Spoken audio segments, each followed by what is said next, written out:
Assalamualaikum warahmatullahi wabarakatuh. Kembali lagi bersama kami di podcast Antara yang membahas tentang informasi seputar Aceh. Nah, hari ini kami kedatangan tamu dari UNICEF Aceh. Saat ini kami kedatangan Dr. Dita Ramadona, Chief Health Officer dari UNICEF Aceh. Apa kabarnya, Kak? Baik, alhamdulillah. Bagaimana kegiatan sehari-hari ini, Kak, akhir-akhir ini gitu? Tetap ya, kita tetap bekerja, tetap dengan kegiatan, namun tetap harus memperhatikan kalau menghindari supaya pencegahan corona tetap kita lakukan. Ya. Nah, teman-teman, hari ini kita berbincang santai dengan Kak Dita, Dokter Dita, tentang bagaimana pemenuhan imunisasi bagi anak pertama, kemudian juga apakah vaksinasi saat ini di tengah pandemi itu efektifkah, amankah? Ini yang sedikit tidaknya akan kita bahas pada podcast yang singkat ini gitu. Nah, untuk yang pertama mungkin kami ingin mengetahui nih Kak Dita, apa sih pentingnya gitu imunisasi bagi anak? Apa yang dirasakan oleh anak ketika tidak mengimunisasi seperti itu? Imunisasi itu adalah salah satu usaha atau upaya untuk mencegah anak-anak kena penyakit yang bisa dicegah dengan imunisasi. Jadi nggak semua penyakit itu bisa dicegah dengan imunisasi. Ada berbagai macam penyakit yang bisa dicegah disebut dengan PD3I. Itu misalnya contohnya campak, polio, kemudian bisa juga untuk meningitis, TBC dan lain-lain. Jadi kalau anak nggak diimunisasi, tentu saja dia berisiko untuk terkena penyakit-penyakit tadi. Misalnya kalau dia kena difteri, itu kan risikonya, komplikasinya bisa sampai nanti anaknya harus dibolongin tenggorokannya supaya dia bisa bernapas gitu. Jadi kalau dengan dia sudah diimunisasi, tetap ada resiko kena tapi tidak sampai berat seperti itu. Ya. Kalau di Aceh sendiri, tingkat partisipasi masyarakat untuk agar anaknya melakukan imunisasi seperti apa itu, Kak? Memang di Aceh ada penolakan imunisasi, tapi tetap ada orang tua banyak juga yang membawa anaknya untuk imunisasi. Karena kalau kita lihat data tahun 2020 itu memang turun cukup drastis ya, karena memang pandemi, jadi mungkin orang takut untuk datang ke fasilitas kesehatan. Itu turun sekitar 39% cakupan imunisasi dasar lengkap untuk anak. Masalah terbesar di Aceh itu adalah orang tua yang mungkin belum paham secara menyeluruh tentang imunisasi, sehingga akhirnya mereka tidak membawa anaknya untuk imunisasi. Mungkin masyarakat juga perlu tahu imunisasi, cara kerjanya imunisasi itu seperti apa dalam tubuh anak atau seperti apa? Kalau kita ibaratkan ya, imunisasi ini seperti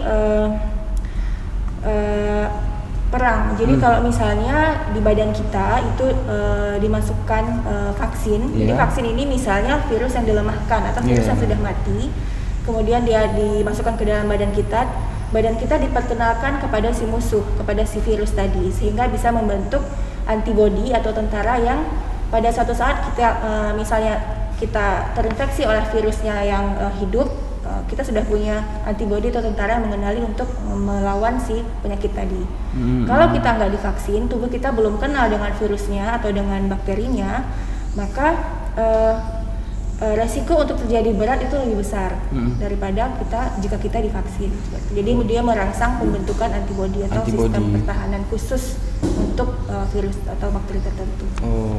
Kalau di Aceh, UNICEF sendiri pernah mendapatkan kasus nggak, misalnya anak yang memang sakit bertahun-tahun, itu penyebabnya itu karena nggak imunisasi seperti itu?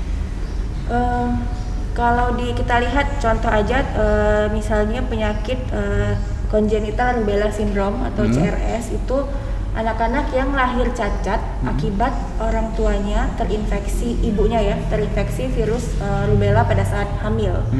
Jadi ketika si ibu yang hamil ini terinfeksi virus rubella, mungkin dari anak yang tidak divaksin, anak yang lahir itu menderita gagal jantung, matanya katarak, telinganya tuli dan lain-lain, dan itu berlangsung sampai seumur hidupnya.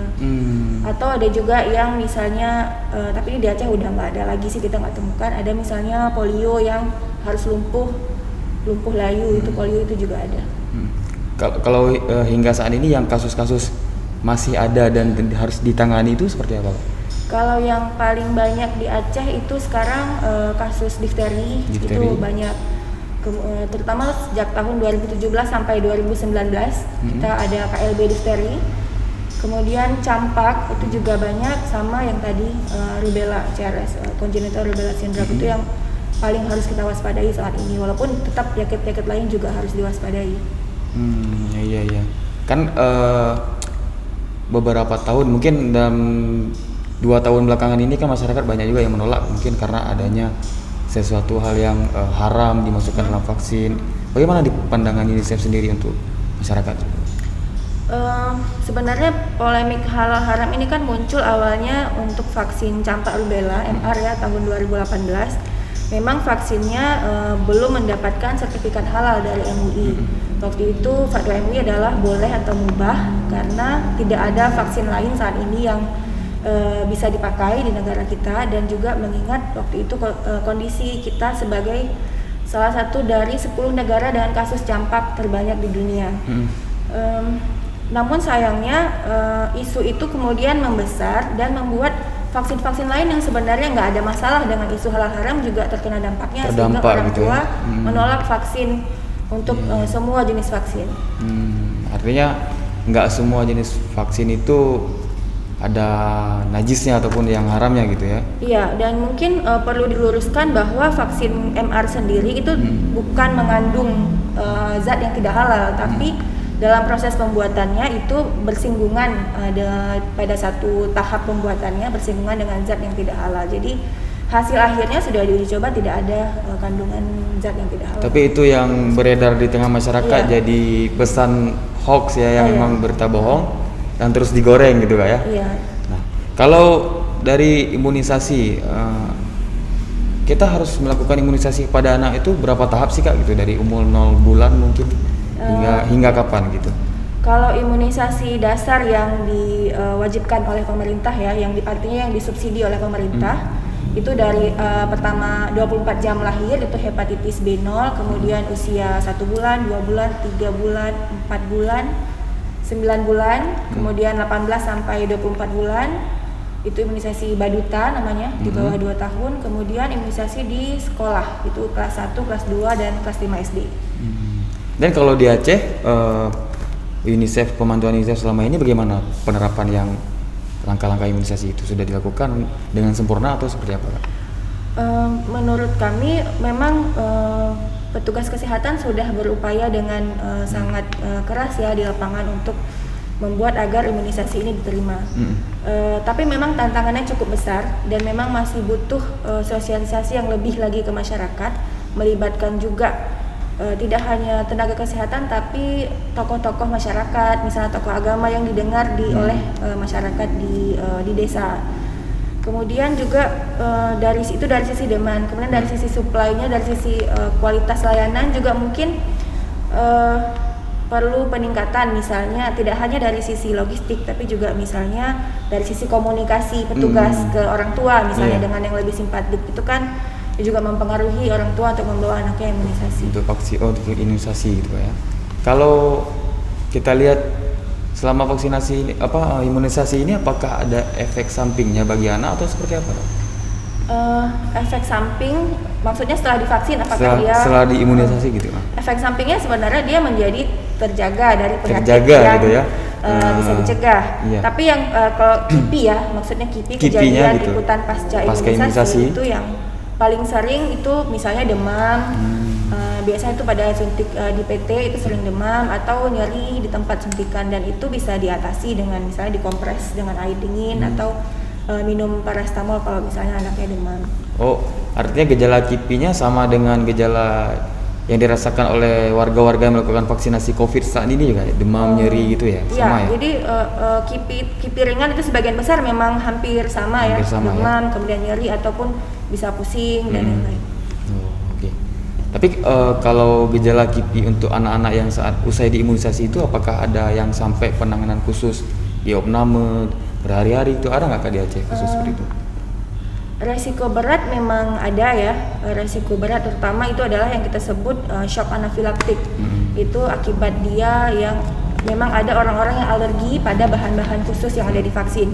Tapi ini nggak terjadi cuma di vaksin. Misalnya juga kita kan ada pernah dengar anak yang alergi kacang, kalau Iya, dia kena betul. makan kacang dia langsung alergi berat. Betul. Nah seperti itu juga di vaksin. Resikonya itu sekitar 1 dibanding 1 juta. Jadi sangat kecil gitu ya. Sangat kecil. Artinya dengan persentase resiko seperti itu, ya masyarakat nggak perlu khawatir gitu ya untuk Seharusnya nggak perlu khawatir ya. Karena kalau memang dia ada riwayat alergi juga pasti akan ditanyakan dulu kan sama petugasnya apakah ada riwayat alergi selama ini dengan vaksin dan lain-lain. Oke.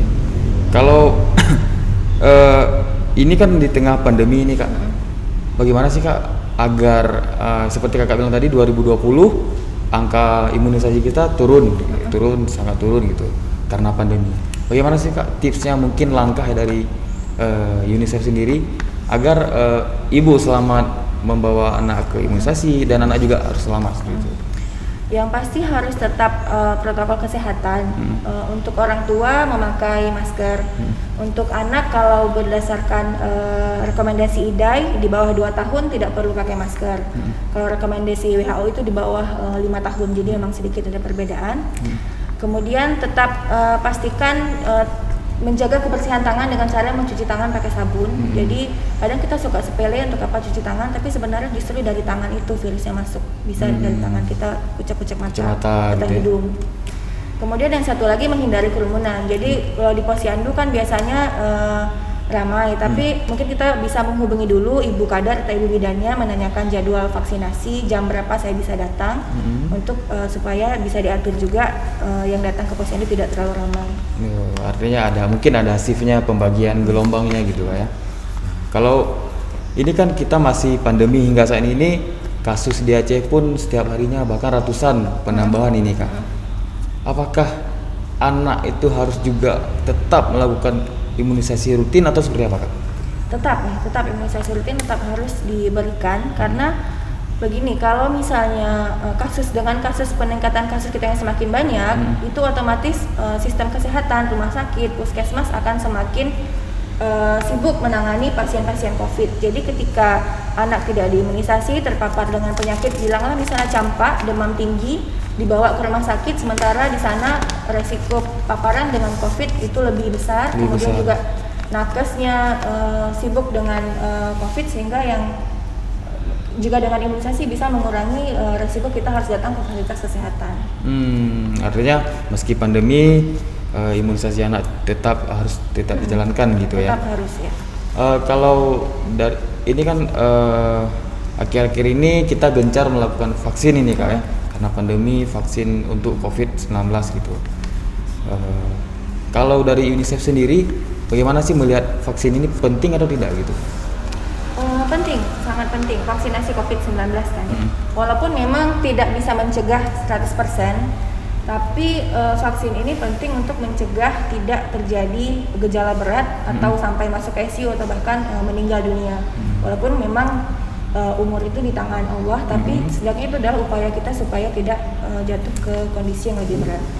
Artinya kalaupun sudah divaksin, ya potensi kena masih ada gitu ya. Ada. Cuman untuk gejala berat harus ke ICU, RICU lebih kurang persentasenya. Mengurangi resikonya. Kalau UNICEF sendiri melihat ini vaksinasi sekarang efektifkah, amankah atau seperti apa Kak? Kalau aman, vaksin yang di Indonesia ini ya saat ini kan ada dari Sinovac. Sebenarnya yang dari Sinovac ini COVID-19 Bio Farma, jadi diproduksi di Bio Farma tapi menggunakan bahan dari Sinovac. Kemudian AstraZeneca, dan sekarang yang baru masuk ada Sinopharm untuk vaksin gotong royong. Semuanya sudah di-approve oleh Badan POM sehingga itu aman, dan sudah juga menerima emergency use listing atau sudah di-approve oleh WHO. Jadi pastinya aman dan tentunya efektif.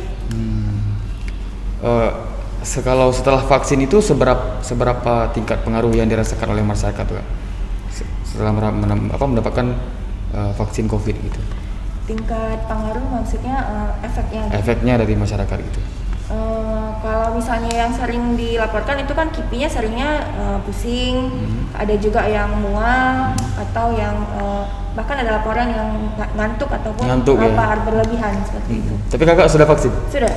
Apa efek yang Kakak rasakan gitu? Vaksin pertama nggak ada efek sih, vaksin kedua agak nyeri. Agak nyeri. Iya. Oh, sudah sempurna berarti ya, sudah 2 dosis ya. Sudah. Kalau masih Sinovac berarti Kak vaksin? Masih di Aceh kita saat ini semua pakai yang Sinovac. Oh, pakai Sinovac. Kalau yang AstraZeneca belum masuk kita berarti? Kita nggak pakai karena ada isu yang karena Sinovac itu kan dari status dari MUI itu halal dan suci, mungkin pemerintah prefer untuk pakai yang Sinovac. Untuk pakai Sinovac gitu ya. Tapi tentu saja kita nggak bisa berharap ke satu jenis merek karena lagi-lagi ini kan vaksin ini terbatas. Ya. Jadi pakai apapun yang memang tersedia. Kalau sekarang kan persentase vaksin kita di Aceh kan masih sangat rendah ini kan. Terakhir saya dapat dari Dinkes Aceh itu untuk tenaga kesehatan, petugas pelayanan publik, lansia itu sekitar baru 15% realisasinya gitu. Salah satu faktornya itu untuk lansia lebih ke jarak, mungkin jarak di daerah mungkin Banda Aceh karena wilayahnya kecil jadi lebih mudah. Tapi kalau di kabupaten-kabupaten kota jarak yang membuat lansia itu enggan untuk divaksin, akhirnya malas untuk divaksin. Kemudian kalau yang untuk petugas-petugas lain, informasi hoax ini yang paling banyak terpapar kepada masyarakat. Apa nih Kak dari UNICEF sendiri pandangannya gitu? Ya saya setuju ya, kalau lansia memang metodenya sekarang harus lebih ke jemput bola ya. Terutama di daerah-daerah yang jarak ke fasilitas kesehatannya tidak dekat. Kadang bukan cuma jarak, tapi juga kalau orang tua ini kan harus ada yang mengantar. Nah, Betul. mungkin tidak ada keluarga yang mengantar sehingga petugas kesehatan harus aktif turun untuk memberikan vaksinasi. Tantangan lainnya tadi ya untuk vaksinasi COVID-19 memang hoax. Yeah. Jadi banyak sekali, sangat banyak hoax beredar tentang vaksinasi COVID-19. Inilah yang harus sama-sama dibantu untuk luruskan. Tenaga kesehatan tidak akan sanggup untuk meluruskan ini sendiri, tapi butuh juga bantuan dari teman-teman media misalnya untuk bantu mengklarifikasi hoax-hoax yang beredar terutama di media sosial. Kalau untuk masyarakat nih sekarang ingin divaksin, biasanya harus kemana nih Kak? Di mana bisa masyarakat untuk mendapatkan vaksin? Masyarakat umum. Masyarakat. Kalau masyarakat umum saat ini belum masuk tahap masyarakat umum untuk di Aceh, tapi di beberapa kabupaten kota, misalnya di Banda Aceh kita lihat sudah buka sentra vaksinasi seperti yang sekarang di Banda Aceh Convention Hall yang bisa dibuka untuk umum. Jadi bisa datang ke tempat sentra-sentra vaksinasi. Tapi kalau nanti sudah tahapannya bisa mendapatkan di semua fasilitas kesehatan, misalnya di rumah sakit ataupun di puskesmas. Mungkin saya nambahkan satu, jadi saya lupa yang tentang hoax. Jadi sebenarnya kita punya satu website khusus yang membahas hoaxbuster. Itu di covid19.go.id. Nanti ada section untuk hoaxbuster. Kita tinggal klik, tinggal ketik kata kuncinya, maka akan keluar klarifikasi mengenai hoax tersebut. Cek fakta gitu kayak ya, semacam cek fakta gitu ya. Ada juga chatbot dari Mavindo yang kita tinggal teks aja ke teks via WhatsApp hoaxnya apa, nanti mereka akan menjawab dan memberikan klarifikasi. Nanti mungkin nomornya saya bisa share. Oke. Tapi kalau sejauh ini dari UNICEF sendiri pernah nggak menerima laporan mungkin dari teman-teman yang Kak ini betul nggak sih informasi ini efeknya sampai parah masuk rumah sakit, pernah nggak gitu? Iya, itu sering cuma via WA ya. Via. Biasanya itu memang yang beredar itu udah ada, kalau masih baru mungkin belum ada klarifikasinya, tapi kalau misalnya sudah berapa hari itu biasanya udah ada penjelasannya mengenai hoax itu, sering terima. Ya kalau Kakak melihat dari pertama awal kita vaksin kan, kalau saya tidak salah itu sekitar Januari ya, masalah saya Januari. Vaksin tanggal 15 hingga sekarang ini, bagaimana nih antusiasme masyarakat untuk vaksin COVID nih yang sekarang masih melanda gitu? Kalau kita lihat sebenarnya kalau kita lihat yang di Banda Aceh Convention Hall selama 9 hari mereka buka sentra itu sudah 6 ribuan yang divaksin. Jadi antusiasmenya cukup bagus sebenarnya. Sudah tinggi ya. Cuman memang masih perlu sosialisasi lebih lagi untuk terutama melawan hoax-hoax yang tadi, yang membuat masyarakat takut untuk divaksin. Itu sebenarnya yang jadi masalah besar ya, untuk hoax itu kayak. Nah, kalau vaksin COVID-19 ini apakah boleh untuk anak atau tidak nih Pak? Kalau yang saat ini yang beredar di Indonesia belum bisa dipakai untuk anak. Belum bisa kan ya? Belum, tapi yang saya tahu yang sudah di-approve untuk remaja itu 12 sampai 17 tahun itu punya Moderna, tapi itu belum masuk ke Indonesia. Yang mungkin yang lain-lain masih dalam penelitian untuk bisa pakai untuk anak. Oh, itu artinya kalau untuk apakah ada kemungkinan untuk anak juga? Misalnya pandemi ini kita berbicara kemungkinan, mungkin kita nggak tahu ke depan ini Kak. Pandemi ini masih berlanjut mungkin hingga beberapa tahun ke depan.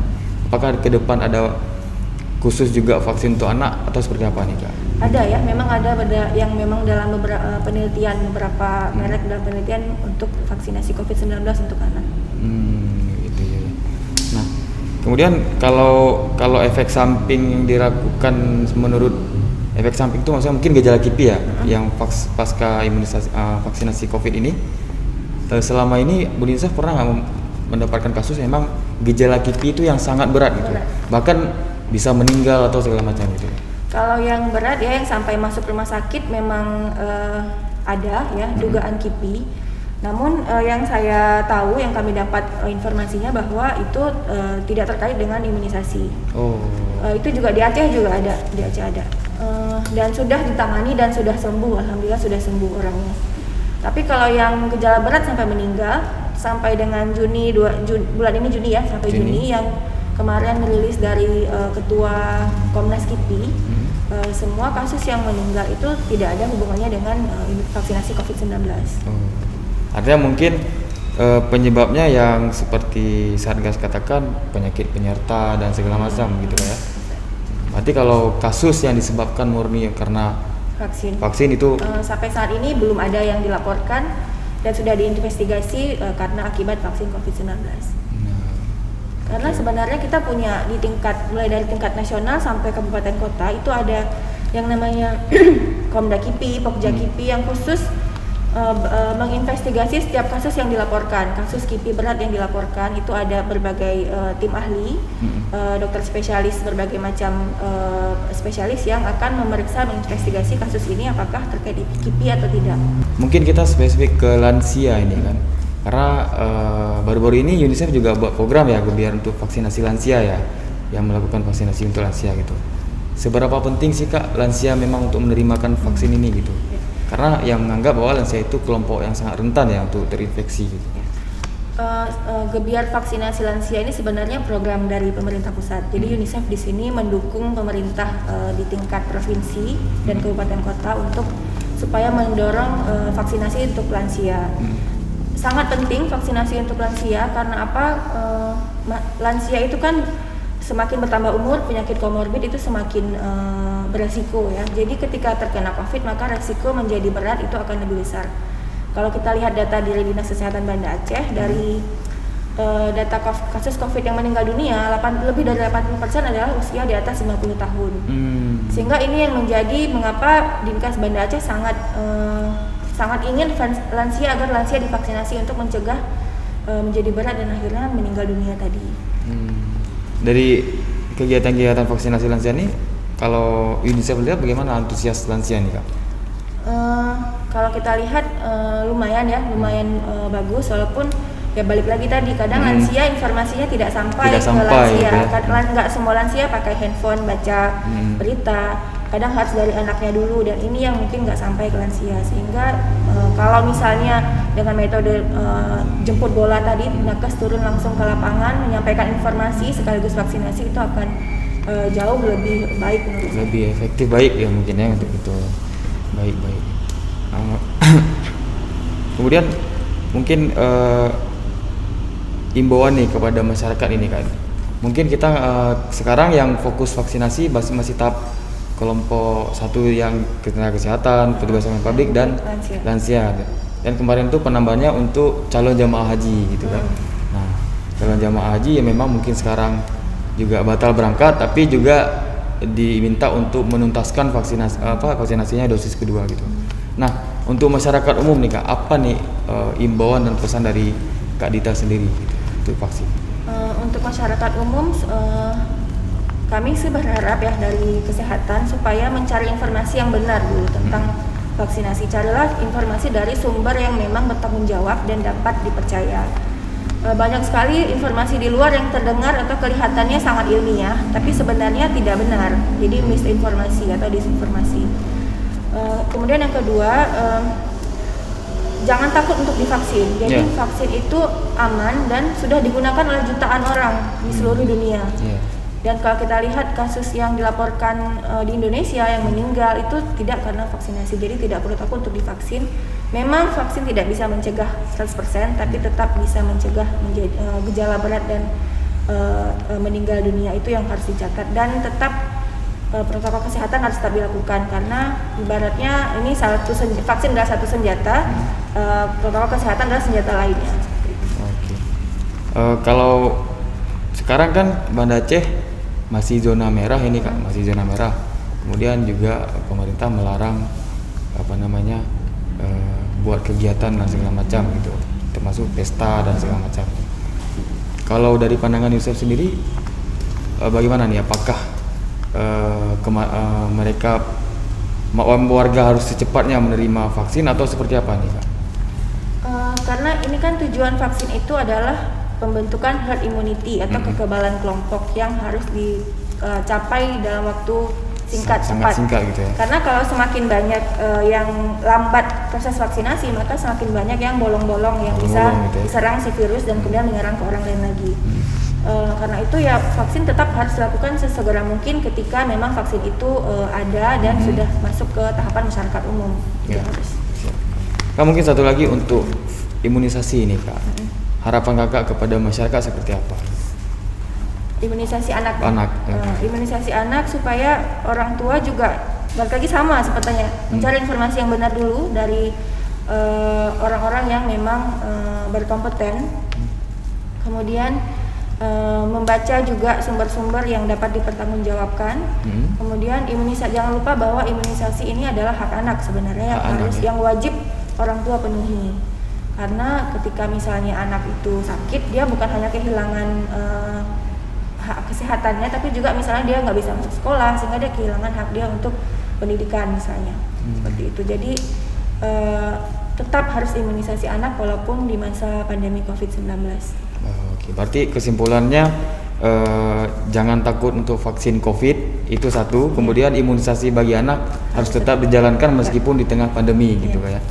Nah, mungkin teman-teman, ini perbincangan singkat kami dengan Kak Dita dari UNICEF. Semoga informasinya bermanfaat dan bagi teman-teman dan ibu-ibu sekalian dapat mengambil informasi positifnya untuk segera membawa anak-anaknya untuk diimunisasi, dan bagi ibunya mungkin dan bapaknya bisa melakukan vaksinasi COVID gitu, karena kita masih di tengah pandemi COVID-19 gitu. Ya, sekian dari podcast Antara, informasi seputar Aceh. Saya Khalil Suri. Assalamualaikum warahmatullahi wabarakatuh.